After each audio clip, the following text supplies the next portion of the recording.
ബുദ്ധിയും ധൈര്യവും ഉപയോഗിച്ച് സ്വന്തം ജീവൻ രക്ഷിച്ച ഒരു കഴുതയുടെ കഥയാണ്.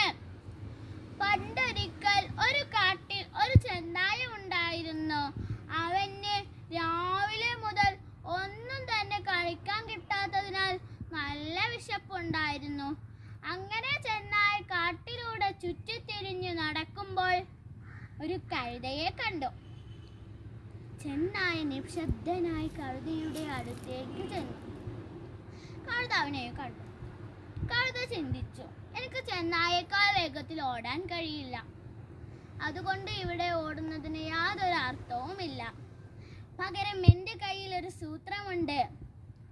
കഴുത തൻ്റെ കാലിൽ മുള്ളു തറച്ചതായി നടിച്ചുകൊണ്ട് കരയാൻ തുടങ്ങി. അപ്പോൾ ചെന്നായ, എന്തിനാ നീ കരയുന്നത് എന്ന് ചോദിച്ചു. അപ്പോൾ കഴുത, എൻ്റെ കാലിൽ ഒരു മുള്ളു തറച്ചിട്ടുണ്ട്, നല്ല വേദനയുമുണ്ട്, എനിക്കത് എടുത്തു മാറ്റാനും കഴിയുന്നില്ല. അപ്പോൾ ചെന്നായ, ഓ ഇതാണോ കാര്യം? നീ വിഷമിക്കേണ്ട, നിന്നെ ഞാൻ സഹായിക്കാം. ഞാൻ നിന്നെ വകവരുത്തി ഭക്ഷിച്ചോളാം, അപ്പോൾ നിന്റെ വേദനയും നിൽക്കും.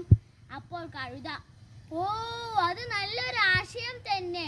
പക്ഷെ നീ ഇപ്പോൾ എന്നെ ഭക്ഷിക്കുകയാണെങ്കിൽ എൻ്റെ കാലിലുള്ള മുള്ള് നിന്റെ തൊണ്ടയിൽ കുടുങ്ങും. ആ മുള്ള് എടുത്തു മാറ്റിയിട്ട് എന്നെ ഭക്ഷിക്കുന്നതല്ലേ നല്ലത്? ആ അത് ശരിയാണല്ലോ എന്ന് ചിന്തിച്ചുകൊണ്ട് ചെന്നായ ആ മുള്ള് എടുത്തു മാറ്റാൻ തീരുമാനിച്ചു. കഴുത ചെന്നായ തൻ്റെ കാലിനടുത്തേക്കും വരുന്നതും കാത്തുനിന്നു. ഠപ്പോ! കഴുത ചെന്നാക്കിയിട്ട് ഒരൊറ്റ തൊഴി. പുതുണ്ടാ കിടക്കുന്നു ചെന്നായ.